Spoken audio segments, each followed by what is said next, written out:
These acres have never been anything but farmland, that or open wilderness. This fall they will be a new town. It will not be born in peace. There has been sympathetic planning, plenty of money, and full dialogue between townspeople and developers. But a rural way of life is about to disappear. Flower Mound isn't ready to let it go. The 20,000 acres of Flower Mound, Texas, lie stretched along the north shore of Grapevine Reservoir, 6 miles northwest of the Dallas-Fort Worth Regional Airport. The area was settled in 1841 and was named for the rounded rise, probably an Indian burial mound, which in the spring is covered with wildflowers. Anything anybody built on it blew away, fast enough to found a superstition, and the mound has remained clear. The new town will keep it as a natural monument. The town of Flower Mound was incorporated in 1962 to escape annexation by Irving. For a decade, it stayed insulated from the bothersome accessories of urban life, and city people moved out to share the beauty of the fields and the bliss of taxlessness. Everyone knew this euphoria could not last, not with the profile of the airport control towers rising on the horizon, and so the concept of a new town was not then unwelcome. It would occupy 6,000 acres of land within the city limits of Flower Mound and would be known as Flower Mound New Town. Its developers were Edward Marcus, who has owned acreage there since 1950, in general partnership with the Nasher Company. They knew exactly what they wanted to do.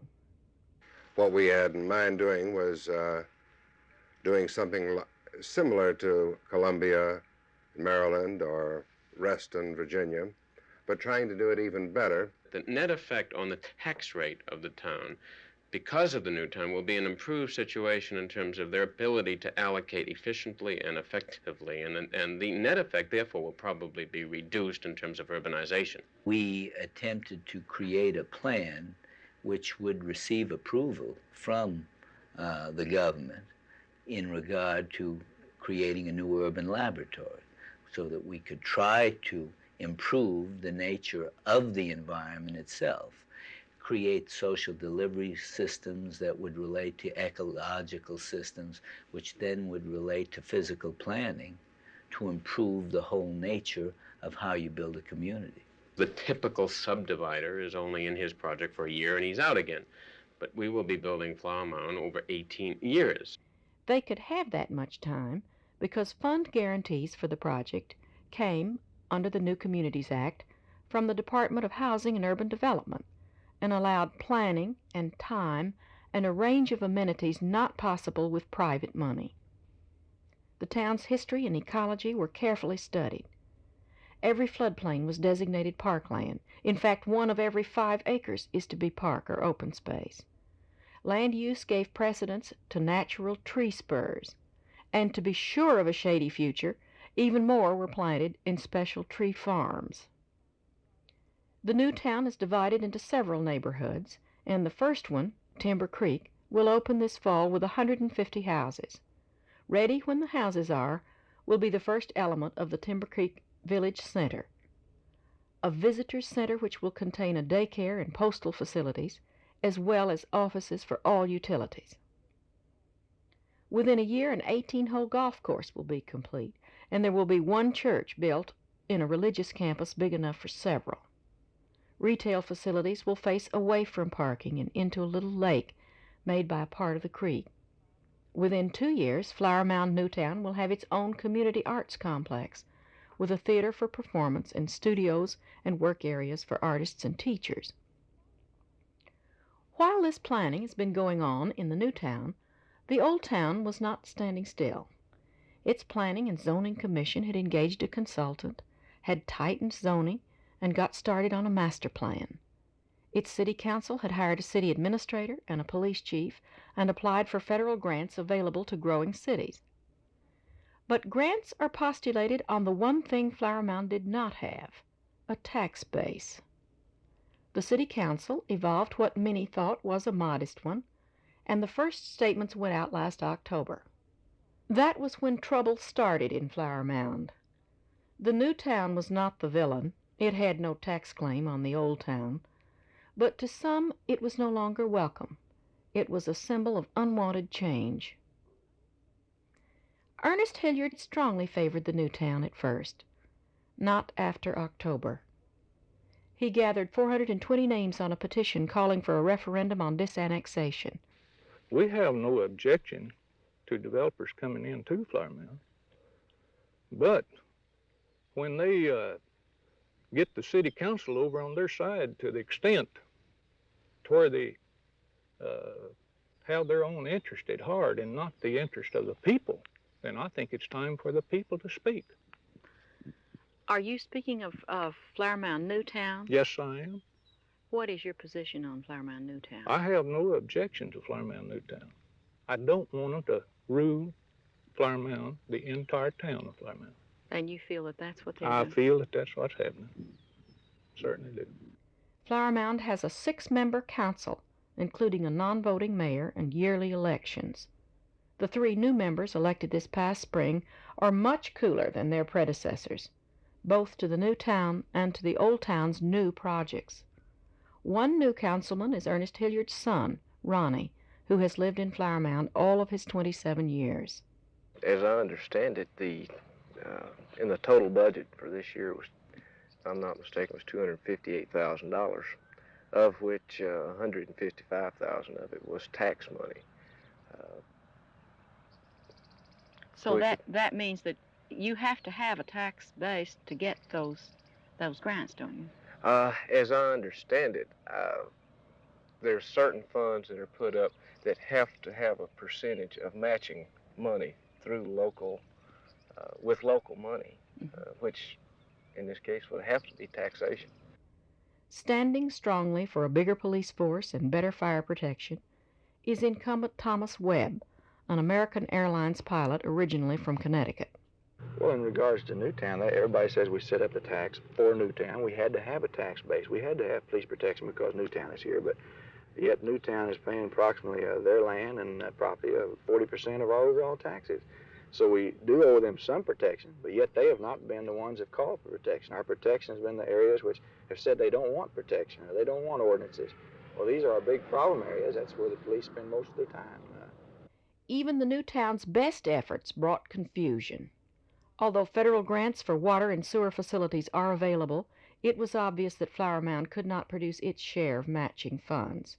To expedite things, Flower Mound Newtown conceived the idea of a municipal utilities district, a plan familiarly known as a MUD, in which the developer, in this case the new town, can assume the burden of local funds but still allow the rest of the town to use the facilities. That action raised suspicion. There's several questions, answers that we'd like to have. 2 questions. One, according to the paper and the news releases, Flower Mound has received some several $1 million in grants. Of a portion of that has been given to MUD. The grants were in the name of Flower Mound, not Flower Mound Newtown, but Flower Mound. We would like to know on what authority our old city council had of giving this $3.3 million to MUD. We would like to know who is obligated for this $1.5 million matching funds. Are the people of Flower Mound obligated? Or when MUD taken the 3.3, are they obligated? That's part of the questions that we'd like to have answers to that we have been unable to get up till this time. Gary Gwynn, Community Relations Director for the new town and General Manager of the MUD, tried to explain. The grants were made in the name of the town of Flower Mound, and as I mentioned earlier, the councilmen were very concerned about having to come up with that match. After the MUD was created, the municipal utility district asked the town council to transfer the grants to the municipal utility district in order for the facilities to be constructed. The council did that by resolution, and when they did it, the obligation for the local funds was also transferred from the town of Flower Mound, the citizens of Flower Mound, to the municipal utility district. And totally, there is no residual obligation on the part of the town of Flower Mound. Another factor was also at work. Federal financing of any project means equal opportunity housing and an ethnic mix corresponding to that of the regional area. A 26-page confidential report quietly circulated before the election put a subtly distorted emphasis on this racial aspect of the new town. It upset some of Flower Mound's citizens seriously. Joe Smith is a wholesale lumber dealer. His wife, Doris, has been a member of the Planning and Zoning Commission for 5 years. I think they have used the tax issue to get their support, but I think at the basis of the whole thing, as they put it, the meat of the coconut, is that they feel that the blacks are going to be the chosen people, and they're going to be moved out here in large numbers in a community which is at the present all white. These people work on their jobs with the blacks and with the Indians and with whatever, but still they don't want them in their community. It's just a bigoted thing. It's not in that agreement. Any property that they own, as far as I'm concerned, they can do anything they want to do with it. I do not want them controlling all of Flower Mound. They can put a tent city over there as far as I'm concerned, and you won't hear any objection from me. But if they start getting over on my property and telling me we're going to tax you out of existence, well, then that's a different story. I'm going to fight with everything I have. And so, for all the care of sympathetic planning, the immutable fact of change finds Flower Mound divided not only against its new town, but against itself. Perhaps the dissension was inevitable. Perhaps it is a stage in Flower Mound's growing maturity. A lot of people have said, is the Flower Mound tax legal? The gentleman who did our tax work gave me the guarantee, and they are legal. Even if we were de-annexed, the taxes on our town, on everybody in this town, would still have to be paid. Now, I'm not sure exactly how it'd be collected, but it will be paid, whether we have a town, whether we're de-annexed or anything else. There's no way that this year's taxes can be avoided. What I would like out of my city government is to be left alone. The growth in this community will be so large that I can't really envision, I can't see actually what it would look like. I can't imagine the growth. To me, it's like trying to visualize all the water in the Pacific Ocean at one time. I was reared in a rural area, and certainly I'd be lying to myself if I said I didn't resent it to some degree, although I realize it's coming about. These acres have never been anything but farmland. That or open wilderness. This fall, they will be a new town.